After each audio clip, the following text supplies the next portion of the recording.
오늘도 변함없이 이 은혜의 자리에 나오신 우리 상계 평강교회 성도님들에게 히브리서 4장의 말씀, 은혜의 자리에 오신 우리들에게 하시는 말씀, 어떤 은혜요? 때를 따라 돕는 은혜. 아멘. 오늘 이 가운데 이러한 은혜가 있기를 간절히 소원합니다. 아멘. 예전에 방송인이면서 개그우먼, 아주 유명한 개그우먼 정선희 씨를 아십니까? 예, 지금도 정선희와 문천식의 지금은 라디오 시대, 예, 아시는군요. 예, 진행하고 이제 굉장히 내용이 재밌습니다. 예, 저도 사연을 이렇게 보냈었거든요. 근데 발표가 안 돼가지고 저도 다시 한번 보내보려고 하는데, 정선희 씨가 예전에 이제 간증을 하는데 이런 간증을 한 적이 있어요. 그가 이제 굉장히 힘들 때가 있었죠. 아시죠? 이 남편이 이렇게 뜻하지 않게 사업이 실패하고 또 자살을 했고, 또 가장 친한 친구였던 최진실 씨, 가장 친한 친구였죠. 근데 그가 자살을 했고, 그래서 많은 사람들이 그랬대요. 정선이는 언제 자살할까? 왜 빨리 자살 안 하느냐? 쟤는 언제 자살할까? 막 이렇게 이야기를 했더랍니다. 그가 했던 신앙 간증 가운데 제가 이렇게 확 와닿은 게 있어요. 이런 말 하더라고요. 간증 내용 가운데 살아가면서 너무나 힘든 고난이 찾아올 때가 있는데, 그때는 희한하게 하나만 오는 게 아니라 이 고난들이 마치 이렇게 어깨 동무하듯이 이렇게 한꺼번에 밀려온다고, 예, 그렇게 이야기를 하더라고요. 한 3년 전쯤에 TVN에서 블랙독이라는 드라마를 방영했습니다. 혹시 아시나요?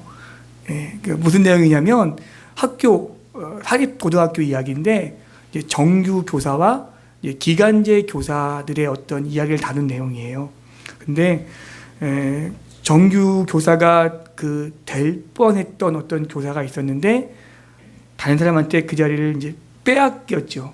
그래서 학교에서 나왔습니다. 이 비정규직 교사가. 그리고 다른 일을 찾다가 이제 서울대학교 입학 사정관이 돼서 이 본인이 기간제로 교사했던 그 사립고등학교를 이제 찾아갑니다. 근데 그때 마침 거기에서 내가 될 뻔했던 정교사 자리를 차지했던 그 교사를 만났거든요. 근데 그때 이런 이야기를 합니다. 그분한테 내가 예전에 기간제에서 이제 정규직 안 되고 학교에서 나올 때 당신을 보고 이랬답니다. 아, 저 선생님한테는 인생이 놀이터이겠구나. 얼마나 좋을까? 인생이 놀이터겠어. 예. 그런데 지금 돌이켜 생각해 보니까 인생이 놀이터인 사람은 없겠구나. 예. 그렇게 말을 했습니다. 근데 그게 이렇게 저는 확 와닿더라고요. 여러분, 인생이 놀이터인 사람이 있을까요? 네. 우리가 겉으로 보면 제가 지난주에 말씀드렸죠. 나아만 장군처럼 이렇게 화려하게, 와, 저 사람 진짜 멋있다. 와, 저분 진짜 굉장한 분이야. 예. 나아만 장군처럼 화려하게 옷을 입고 이렇게 딱 나올 수가 있어요. 사람들이 볼 때는 진짜 멋있고, 예? 진짜 화려한 옷을 입었지만 그 안에는 뭐가 있다고요? 뭐가 있다고요? 나병. 예. 예. 예. 온갖 말할 수 없는 고난이 있는 거예요. 겉으로 볼 때는 괜찮은 척, 멋있는 척, 화려한 척 대중 앞에 나오지만 속을 들여다보면 이 나아만의 나병처럼 여전히 고통 가운데 있다는 거예요. 예. 사람들이 모를 뿐이지 그 속사정을 누가 알겠습니까? 우리가 발을 디디고 살고 있는 이 땅은 여전히 고난과 역경이 끊임없이 우리들 가운데 일어나고 있습니다. 마치 날씨처럼 1년 365일 날씨가 늘 한결 같나요? 그러면 큰일 나죠. 큰일 납니다. 비바람도 불고 눈보라도 치고 그래야 됩니다. 그러면 그럴 때 우리 믿는 기독교인들은 어떻게 이 고난을 받아들여야 할까요? 부원과 믿지 않는 자하고는 좀 달라야 되지 않겠습니까? 제가 학교에서 우리 학생들에게 늘 하는 이야기가 있어요. 얘들아, 예수를 믿어도 여전히 힘들고 여전히 어려운 일들은 늘 우리 가운데 찾아온다. 그런데 중요한 건 그럴 때 힘들고 어렵고 고난이 우리 가운데 찾아올 때 우리가 어떻게 그것을 이겨내느냐. 이게 예수를 믿는 자와 어떤 자요? 그렇지 않은 자가 분명히 다르다라는 것입니다. 원치 않는 고난이 찾아왔을 때 우리는 어떻게 해야 할까요? 우리는 어떻게 대처해야 합니까? 여러분, 군인들이 훈련을 받을 때 편안하고 안락한 환경에서 훈련을 받지 않죠. 그렇죠? 일부러 막 극한 상황을 연출하고 그것을 극복하게 합니다. 훈련 중에 받는 여러 가지 고난과 역경은 우연한 것이 아니라 계획된 거예요. 훈련병은 그와 같은 의도된 어떤 역경을 이겨냄으로써 더욱더 강한 뭐가 되는 겁니까? 군인이 되어가는 거지요. 훈련병에게 고난과 역경이 없다면 그는 절대로 어떤 군인이요?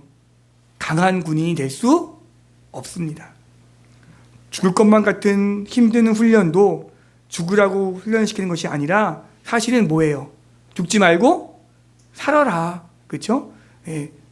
죽을 것 같은 훈련은 따지고 보면 살아라. 어떤 어려움이 와도 반드시 이겨내라 라고 훈련을 시키는 겁니다.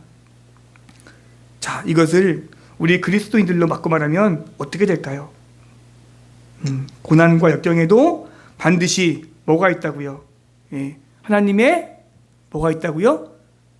뜻이 있다라는 거예요. 군인들이 죽을 것만 같은 훈련을 이겨내는 것은 죽지 말고 살아라. 어떤 어려움이 와도. 마찬가지로 우리도 마찬가지라는 겁니다. 서양의 속담 가운데 이런 말이 있어요. 맑은 날만 계속되면 뭐가 된다고요? 사막이 된다. 맑은 날만 계속 있으면 사막이 온대요. 사막. 삶은 굳은 일이 있고 그래야 된다라는 것이죠.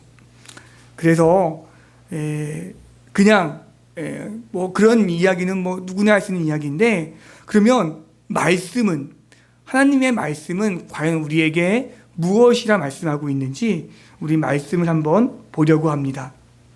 찾아볼까요? 에레미야서입니다. 아가서, 이사야 다음이 에레미야입니다. 한번 말씀을 찾아보겠습니다.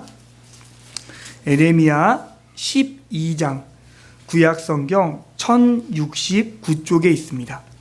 구약성경 1069쪽에 보시면 에레미야 12장 1절로 5절 말씀,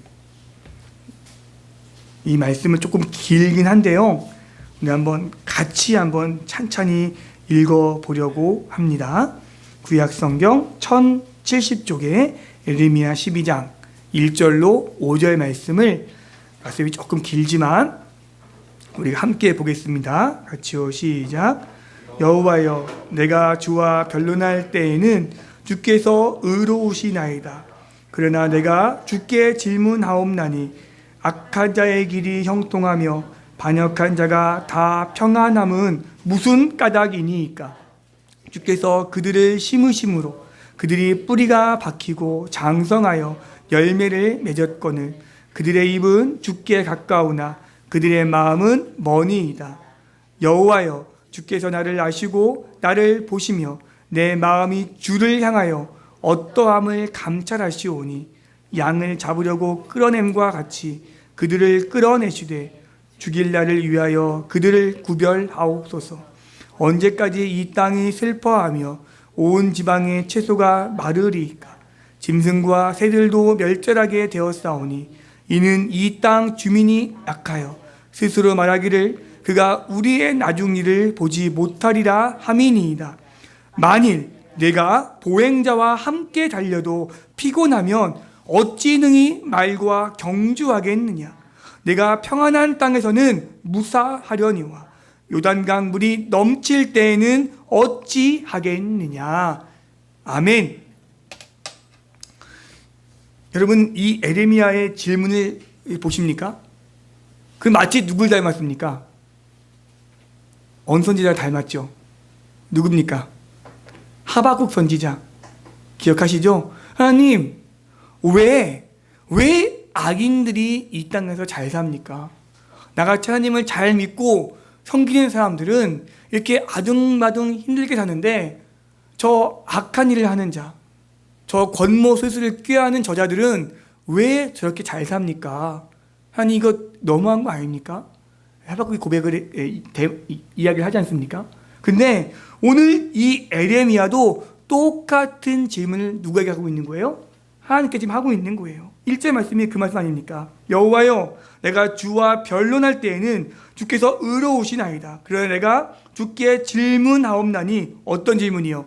악한 자의 길이 형통하며 반역한 자가 다 평안함은 도대체 무슨 까닭이니까? 어쩌면 그렇게 하박국 선지자와 똑같은 질문을 지금 누구에게 하고 있는 거예요? 하나님께 하고 있는 거예요. 네. 여러분, 하박국 선지자는 마지막에 아주 위대한 결론을 내리죠. 무엇이었죠? 네. 무화과 나뭇잎이 마르고 포도 열매가 없으며. 이 정편 들어갔지만 사실 내용 보면 나에게 있는 게 있어요, 없어요? 아무것도 없어요.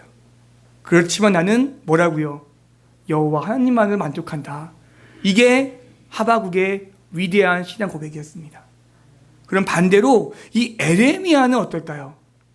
똑같은 질문 가운데 이 에레미야에게는 하나님이 무엇라 이야기했을까요?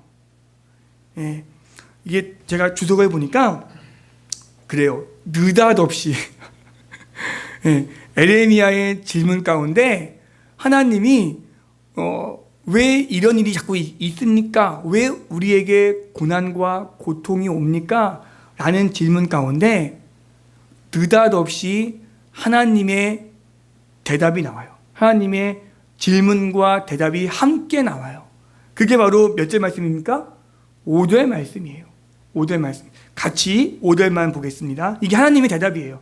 에레미야의 질문에 대한 하나님의 명쾌한 대답이 5절 말씀에 있습니다. 5절만 같이 보겠습니다. 같이요, 시작. 만일 내가 보행자와 함께 달려도 피곤하면 어찌 능히 말과 경주하겠느냐. 내가 평안한 땅에서는 무사하려니와 요단강 물이 넘칠 때에는 어찌하겠느냐. 이게 바로 느닷없는 누구라고요? 하나님의 대답인 거예요. 네. 하나님의 질문 속에 대답이 있죠. 네. 하나님은 당신의 사람을 말과도 경주하고 요단강 물이 넘칠 때에도 능히 살 수 있는 어떤 사람이요? 강한 사람이 되라는 거예요. 네가 평안할 때에는 잘 몰라. 그렇지만 내가 너희를 훈련시키고 연단시키는 거는 바로 이럴 때예요. 만약에 네가 평안할 때는 무사하겠지만 요단강 물이 넘칠 때는 고난이 올 때는 네가 어찌하겠느냐. 이것이 바로 하나님께서 느닷없이 에레미야에게 하신 질문과 정답이 바로 이 5절 가운데 있는 거예요. 하박국과 에레미야가 똑같은 질문을 하였을 때 하박국은요, 여호와 하나님 한 분만으로 나는 만족합니다 라는 고백을 했고요. 또 에레미야는 하나님이 말씀하십니다. 왜 이런 훈련과 고난을 주었는지. 결론은 뭐예요? 고난이 왔을 때, 힘든 일이 닥쳐왔을 때 어떻게 하기 위해서? 넉넉하게 승리하기 위해서, 이기기 위해서 이러한 고난을 준다라는 것입니다. 하나님께서는 우리를 환난과 고난 속으로 몰아넣으실 때 강한 자로 하시기 위함입니다. 강한 자가 되게 하심은요, 죽고 망하게 하시기 위함이 아니라 살고 흥하게 하기 위함이에요. 그래서 고난과 역경이 혹시 우리 가운데 찾아온다 할지라도 우리가 절대로 하지 말아야 될 게 있어요. 그게 무엇이냐면 절망이에요. 절망만 하지 않는다면, 그래서 포기만 하지 않는다면 우리는 반드시 그 어려운 때의 고난과 어려움을 옛 이야기하면서 간증할 때가 반드시 우리 가운데 오게 될 줄로 믿습니다. 아멘. 어려운 일을 만날 때 절망하지 않기 위해서 우리가 가장 중요한 것이 믿음인데, 하나님을 향한 믿음인데, 우리가 하나님을 믿을 때 반드시 깨달아야 할 두 가지가 있습니다. 어려운 고난이 나에게 찾아왔을 때 하나님을 믿는 믿음으로 나아가면서 우리가 반드시 깨달아야 할 두 가지, 이게 무엇일까요? 첫째는 이 고난과 환난 가운데는 나는 잘 알지 못하지만 반드시 그 가운데는 무엇이 있다? 하나님의 선하신 뜻이 있다라는 거예요. 나에게 어떤 힘든 고난이 찾아왔을 때 거기에는 반드시 하나님의 선한 뜻이 있다라는 거예요. 시편 119편 71편에 보면 유명한 말씀이 있습니다. 들어보세요. 고난 당한 것이 내게 유익이라. 이로 말미암아 내가 주의 율례들을 배우게 되었나이다. 아멘. 그럼 우리가 나에게 닥쳐오는 어떤 시험, 환난, 어떤 알 수 없는 왜 나한테 이런 일이 생기지? 왜 나한테 자꾸 이런 어려움이 닥쳐오지? 잘 모를 때가 있어요. 모르죠. 하지만 다 몰라도 왜 나에게 이런 어려운 일들이 자꾸 찾아오는지 혹 모를지라도 분명히 우리가 알아야 될 것은 이 가운데는 무엇이 있다. 하나님의 선하신 뜻이 있다. 이건 제 말이 아니에요. 시편 기자가 한 위대한 고백이에요. 고난 당한 것이 내게 유익이라. 이로 말미암아 내가 주의 율례들을 배우게 되었나이다. 아멘. 다 이해하려고 하지 마세요. 왜 나에게 이런 어려운 일이 왔을까? 자꾸 이해하려고 하지 말고 받아들이고 여기에도 하나님의 뜻이 있겠지. 그리고 오히려 더 뭐 해야 돼요? 주의 율례들을 배우게 되었나이다. 이 말은 무슨 말일까요? 하나님을 멀리하라는 얘기일까요? 아니죠. 더욱더 주님의 말씀을 가까이 하라는 얘기예요. 더욱더 신앙생활에 더 전진하라는 이야기예요. 두 번째로 하나님은 전능하시고 나를 사랑하시는 분이시므로 이 고난과 역경 속에서도 능히 나를 구원해 주실 분이라는 사실을 우리가 믿어야 합니다. 아멘. 하나님 나를 사랑하신다는 이 사실을 우리가 절대 잊어서는 안 됩니다. 그래서 오늘 말씀을 제가 봉독한 거예요. 우리가 그럴 때가 있어요. 조금 평안할 때에는 하나님의 사랑이 여름빛 태양처럼 느낄 때가 있어요. 그때는 어때요? 이글이글 타오르죠. 뜨거워 주님의 사랑 아세요? 주님의 사랑이 막 그렇게 느껴지는 거예요. 우와, 하나님의 사랑이 막 넘쳐나는 거예요. 여름 태양빛, 장렬한 그 태양빛 아시죠? 그 태양빛이 막 나에게 다가오는 거예요. 그게 뭐예요? 하나님의 사랑이 느껴지는 거예요. 근데 힘든 일이 고난이 닥쳐오면요, 하나님의 사랑이 그 겨울에 오후에 이렇게 해가 질 때 이렇게 빛이 비춰오지 않습니까? 그 볕이 따뜻해요? 그런 것 같아요. 하나님의 사랑이 있다고는 하는데 그 빛이 너무 멀어. 나에게 안 와. 여름 태양처럼 장렬하게 와야 되는데 겨울 오후 4시 태양처럼 막 이렇게 사그라드는 것 같은 거예요. 근데 여러분, 하나님의 사랑은요, 여름 태양빛이나 겨울 오후 4시의 태양빛이나 같은 거예요. 우리가 잘 못 느껴서 그런 거예요. 왜? 지금 내 앞에 뭐가 있으니까, 고난이 있으니까. 그 고난으로 말미암아 하나님의 태양빛이 나에게 안 오는 거예요. 사실은 같은 태양인데, 같은 하나님인데, 같은 사랑을 나에게 여전히 주고 있는데 나에게 전달이 안 되는 거예요. 왜? 가로막고 있는 게 있으니까. 여름 태양빛처럼 다가와야 되는데 안 다가오는 거예요. 그럴 때 여러분, 오늘 말씀, 내가 산을 향하여 눈을 들리라. 나의 도움이 어디서 올까? 나의 도움은 어디서 온다고요? 천지를 지으신 여호와에게서로다.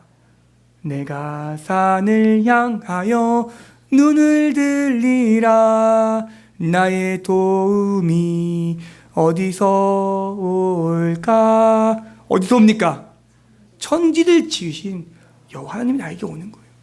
태양빛은 똑같아요. 네. 그렇지만 그게 나에게 여름 태양빛으로 다가오느냐, 겨울날 오후 4시에 태양빛으로 다가오느냐, 그 차이인 거예요. 똑같은데. 왜요? 내 앞에 어려움이 있으니까. 여러분, 하나님의 사랑은 똑같습니다.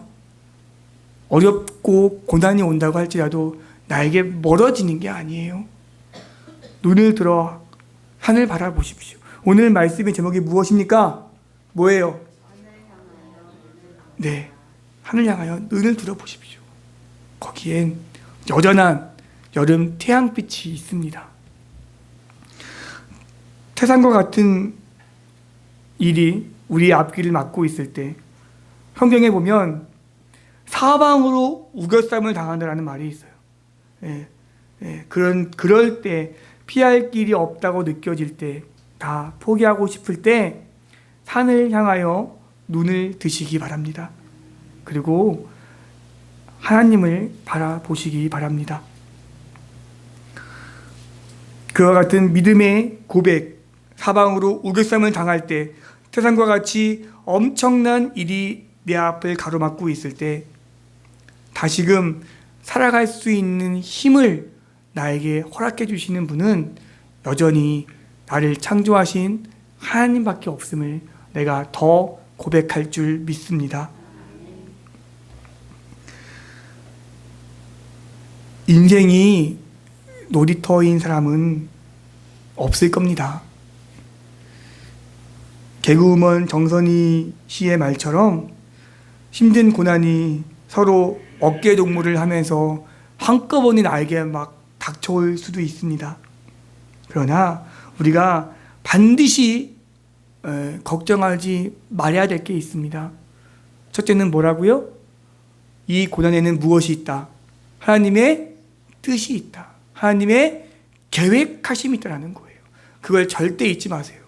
왜 나에게 이런 일이 왔지? 자꾸 질문하지 마세요. 그냥 받아들이면 돼요. 그리고 두 번째 뭐라고요? 그럼에도 여전히 나를 사랑하시는 하나님, 그 하나님을 믿는 믿음이 나에게 있는가, 내 믿음을 보는 거예요. 여러분, 군인에게 훈련은 더 강한 군인이라고 하는 거예요. 우리에게 훈련이 오면 이 에레미야의 말씀처럼 그런 거예요. 어려운 일이 왔을 때 이겨내기 위해서. 시편 50편 말씀 보면 이런 말씀이 있습니다. 들어보세요. 시편 50편에 환난 날에 나를 부르라. 내가 너를 건지리니 내가 나를 영화롭게 하리로다. 아멘. 환난 날에 하나님 부르십시오. 그러면 그 하나님이 나를 건져주시고 내가 나를 영화롭게 올려드릴 겁니다. 그리고 우리는 그 어려운 일들을 기억하며 나의 귀한 간증이 될 줄로 믿습니다. 아까 장로님도 기도 가운데 말씀하셨는데 이번 그 키르키예, 터키죠. 터키의 키르키에 이름이 바꿨죠. 키르키에로. 그리고 시리아에 대지진이 일어났습니다. 너무 마음이 아픕니다. 그리고 하나님, 왜 도대체 이런 뜻하지 않은 고난이 우리 가운데 찾아오는지 모르겠습니다. 정말 인간의 정말 나약하구나. 뭐 달나라를 가고 화성을 가고 뭐 이제 앞으로 화성에 지구인들을 이주시켜서 화성에서 살게 하겠다는 그런 막 청사진은 내놓더라고요. 뭐 이렇지만 여전히 우리 인간은 약하구나, 나약하구나. 하나님 보시기엔 정말 우리는 아무것도 아니구나. 이번 대지진을 보면서 정말 우리가 믿고 의지할 분은 하나님밖에 없구나. 우리가 무슨 뭐 내일 일을 계획하고 한 달 뒤에 일을 계획하고 1년 뒤에 일을 계획하지만 정말 1시간 뒤에 모르는 것이 우리네 인생이구나. 다시 한번 느끼고 하나님밖에 없음을 고백합니다. 그래서 우리의 소망은 여전히 누구밖에 없는 거예요? 하나님밖에 없구나. 그래서 오늘은 이 말씀을 좀 드리려고 합니다. 이번 지진을 보면서 저에게 이렇게 기도하면서 주시는 말씀이 시편 42편 말씀이거든요. 이거 같이 한번 보겠습니다. 시편 42편 5절 말씀. 시 42편 구약성경 833쪽입니다. 5절 말씀 같이 보겠습니다. 같이요. 시작. 내 영혼아, 내가 어찌하여 낙심하며 어찌하여 내 속에서 불안해하는가. 너는 하나님께 소망을 두라. 그가 나타나 도우심으로 말미암아 내가 여전히 찬송하리로다. 아멘. 이 말씀이 확 와닿는 거예요. 너는 하나님께 소망을 두라. 아멘. 같이 해볼까요? 너는 하나님께 소망을 두라. 아멘. 이 말씀이 확, 우리가 하루 일, 한 달, 저도 그래요. 이미 우리는 2023년도 학교 계획서 이렇게 막 나오고요. 벌써 막 가을에 뭐죠? 갑자기 수학여행 가죠. 코로나 때문에 못 갔기 때문에 이번 가을에 수학여행 계획을 아주 막 철저하게 세웁니다. 5월 달에 체육대회도 세우고요. 왜? 못했으니까. 3년 동안 아무것도 못했잖아요. 그렇죠? 그래서 막 올해는요, 정신없는 해가 될 것 같아요. 막 계획을 막 분주하게 세웁니다. 하지만 누가 압니까? 인생 일을. 이번 이 대지진을 보면서 다시 한번 느낍니다. 우리에게 소망을 우리가 둘 것은요, 누구밖에 없다? 하나님밖에 없다. 너는 하나님께 소망을 두라. 단 것에 두지 마시고요, 하나님께 소망을 두시기 바랍니다. 그래야 어떤 어려움이 와도, 어떤 시련이 와도, 인생이 우리 터인 사람은 아무도 없고요. 정선희 씨 말씀처럼 막 어깨동무하면서 고난이 닥쳐온다 할지라도 오직 우리가 소망을 둘 뿐, 너는 하나님께 소망을 두라. 이 말씀 의지하고 하루하루 살아가는 우리 상계 평강교회 성도님들 되시기를 간절히 소원합니다. 아멘. 눈을 들어 산을 보시기 바랍니다. 거기에 하나님의 사랑이 여전히 우리 가운데 비춰옵니다. 기도합니다.